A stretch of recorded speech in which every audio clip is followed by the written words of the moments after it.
It's for my brother. Is this on? Yes. Like, is it videotaping? Yes, it is. All right, turn it back around. Nick, Matt, I love you.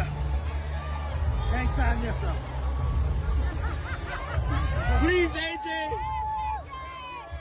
AJ Styles, the phenomenal one himself, has finally broken his silence on the rumors that have been swirling for months. Fans have been demanding to see him in AEW, social media has been going absolutely crazy, and speculation has reached a fever pitch. But today, AJ Styles is setting the record straight once and for all. Where you told them that 2026, next year, will probably be your final year in the ring. Find the fountain of youth and take a couple sips, I'd wrestle for the rest of my life. But, I am getting older. But, take care of business. But then when business is done, it's time to take care of his family. I need to spend time with my family.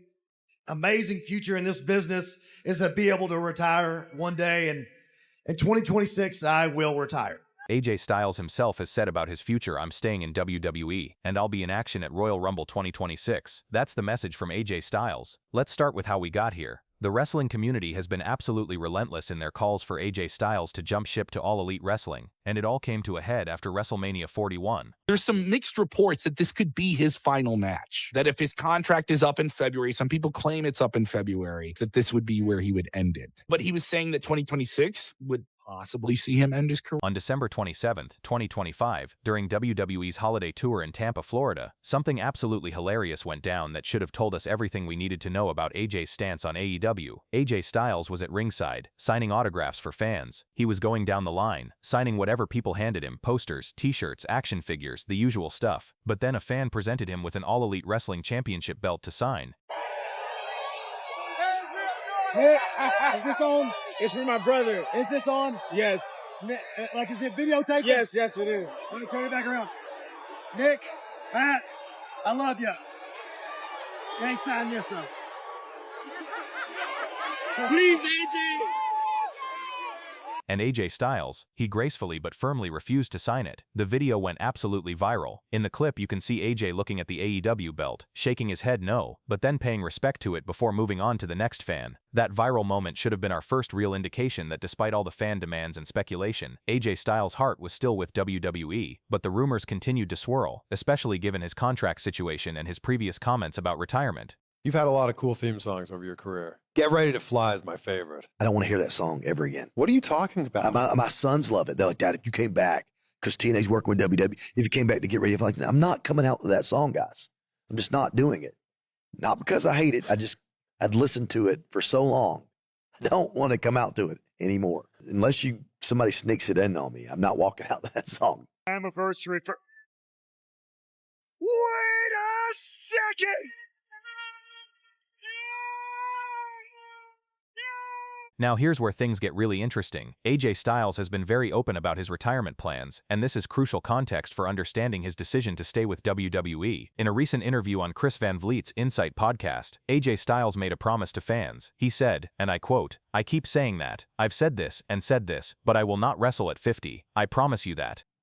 So you're saying there's only a few more years left then? That's correct.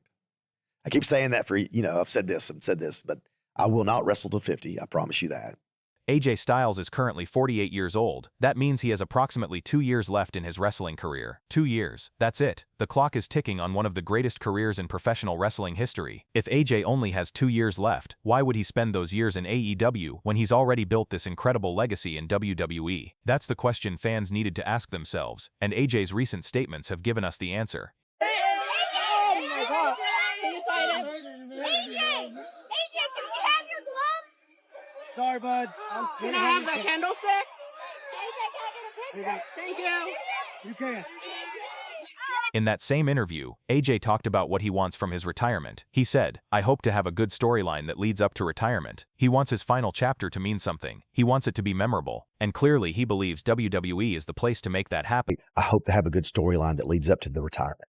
Now I know what you're thinking. AJ Styles has massive connections to AEW. Doesn't that matter? Let's talk about it. AJ Styles was a founding member of the legendary Bullet Club in New Japan Pro Wrestling. His brothers in that group, the Young Bucks, Kenny Omega, and later Cody Rhodes went on to form All Elite Wrestling. There's genuine friendship and history there. In fact, Kenny Omega gave an interview to CBS Sports where he talked about AJ's contribution to the formation of AEW. Kenny said, quote, AJ, having a keen sense of what's best for business, knew exactly how to go along with it. In a way, by turning his back and allowing for that moment to happen, whether he knows it or not, that led to the forming of the Elite. Ultimately, it kind of led to AEW. Him being involved in our lives is very pivotal for the company and our careers. Now there were reports, and this is where it got really interesting, that suggested AJ might actually be retiring at the Royal Rumble. Shinsuke Nakamura posted something on Instagram that seemed to indicate AJ had told him he was finishing up at the Rumble. That post has since been deleted, but it caused a massive stir. Dave Meltzer from the Wrestling Observer reported that the original plan was for Gunther to win, which would have ended AJ's career. He said, quote, it was legit in the sense Styles did tell him he was finishing up at the Rumble. That doesn't mean they can't change it, but to do so Gunther would have to lose, and that was not the plan.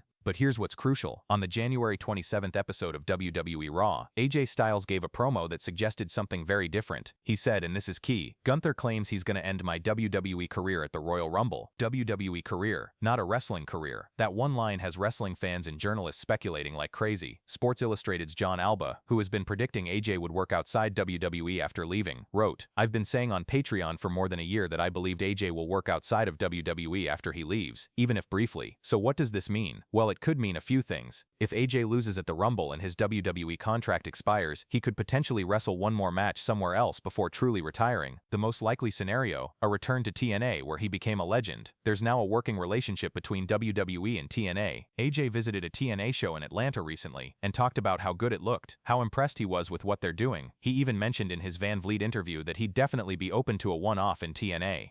Was something happening at TNA in that point in time? Because think about it, you left in 2016, Bobby Roode left in 2016, Kurt Angle left in 2016, I think some other people as well. What was going on at that point? They hired Hulk Hogan, Eric Bischoff, and I believe Eric was trying to do the right thing, you know, as far as getting people more eyes on us that we're growing. And unfortunately, it didn't work out the way it was supposed to. You know, we lost a lot of money. When they lost a lot of money, they expected me to take a pay cut. And is that number right? 60% pay cut? It was. 60% pay cut for a guy who's been there 12 years. And has done nothing but good work there. But it's the same amount of travel and everything. And it was one of those things I was like, on principle alone, I can't be here anymore. Ladies and gentlemen, Braun Breaker. Now, Mr. Breaker is here tonight for a face-to-face meeting with the Raw General Manager, Adam Pearce. Now, I thank Mr. Pearce for this offer, but before he comes out, let's examine why this face-to-face, man-to-man meeting was necessary. Here's example number one. Exhibit A. Braun Breaker in the ring doing what he does best. Right there! There it is! Adam Pearce puts his hands on Braun Breaker first. That, ladies and gentlemen, is conduct unbecoming an executive in World Wrestling Entertainment. You can watch Unreal all you want. There's no excuses for that. That doesn't belong as behavior of the general manager of the flagship show, Monday Night Raw. And even people in Canada know that. Here's example number two. You keep putting your hand on my back. Adam Pearce takes the brass knuckles. What does he do? He plants them. He plants the brass knuckles for Rey Mysterio. That's a setup. Watch what happens next. There's the brass knuckles. There's Rey Mysterio. Goes from being a deadbeat dad to a felonious father. Smashes Austin Theory right at the face. Penta beat Theory because of Adam Pearce.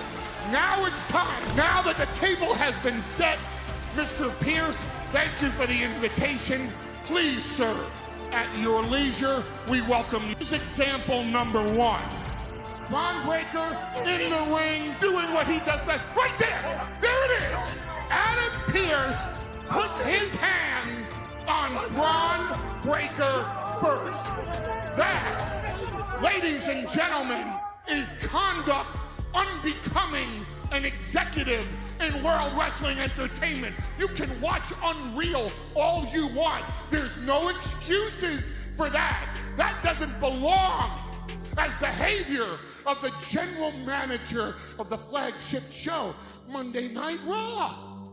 And even people in Canada know that. Here's example number 2. You keep putting your hand on my neck. Adam Pearce takes the brass knuckles. What does he do? He plants them.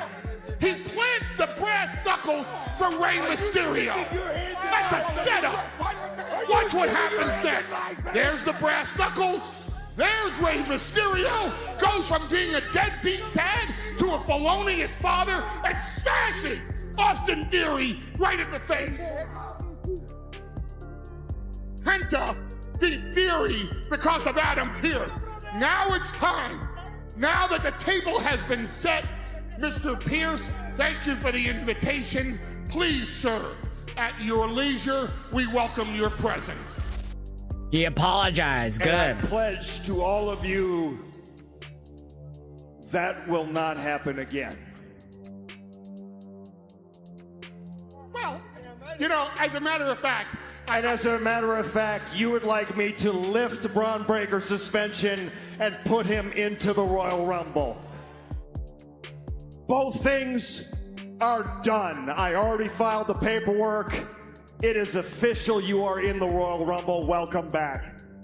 There it is. What else do you need?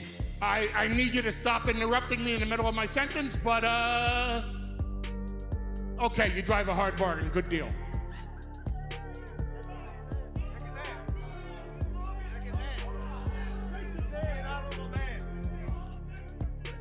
You know what, Mr. Heyman? You are such a tremendous negotiator.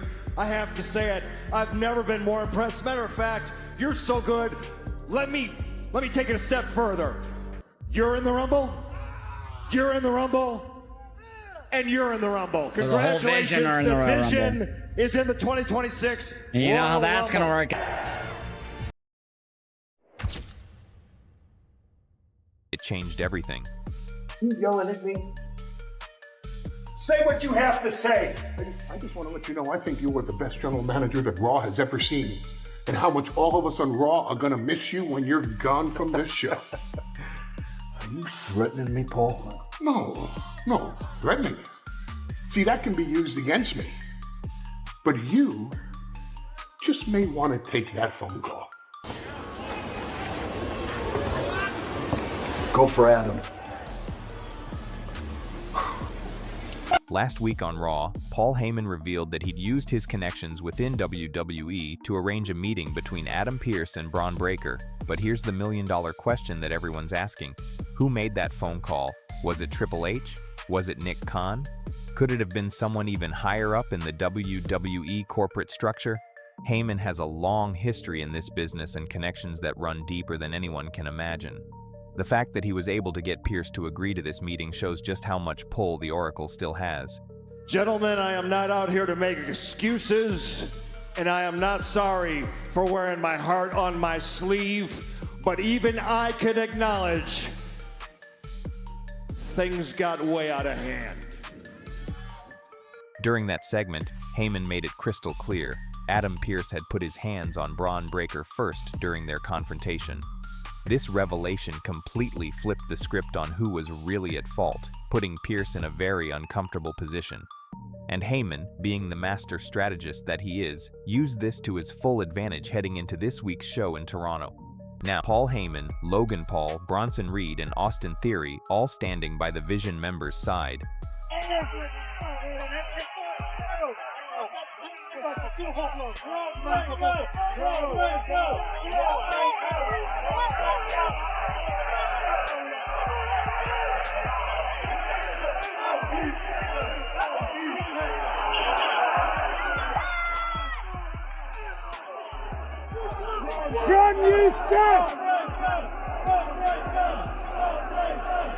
You're looking lean and mean. I'm getting super trim. This is probably the lightest I've been since I was 19 years old. What was the biggest you were at like Deacon Bautista, Leviathan? What was the absolute biggest? The heaviest I've ever been was 370 pounds. When I started Deacon, I was about 325 pounds. Man. And throughout most of my wrestling career, I was about 290 pounds. What are you now? Now I'm about 240 pounds. Wow. Well done. And I went just a year and a half ago for a knock at the cabin. I went up to 315 pounds. What do you want And to that's get? when the nightmare started. Like getting that weight off has been a challenge. Yeah. You guys eat a lot of fun food, I'm sure. Yeah. But now I'm really particular about my diet. You know, I crave to be a better actor. Like, it's all I want. I'm absolutely obsessed and have so much passion for this craft. But I knew it was going to be challenging, and it was. You're just another big muscle head trying to be an actor. You just want to be a movie star. People naturally, and I understand why, want to put me in that box. And I fought really hard not to be that guy because I wanted people to take me serious as an actor. I just wanted to prove that I could stand on stage with the best actors in the world and hold my own and feel like they wanted me there, feel like I deserved to be there. And I knew I'd have to pay some dues and struggle a little bit. And I made it the priority of my life. I'm my own worst critic, so I'm beating myself up more than anybody. And I just feel like I could have done it better. I could have said this better. I could have done that better. And I failed miserably. They told me to leave and never come back. I just want to do more meaningful stuff. I want to be an actor. I want to be a respected actor. It almost becomes claustrophobic, and I was terrified of it.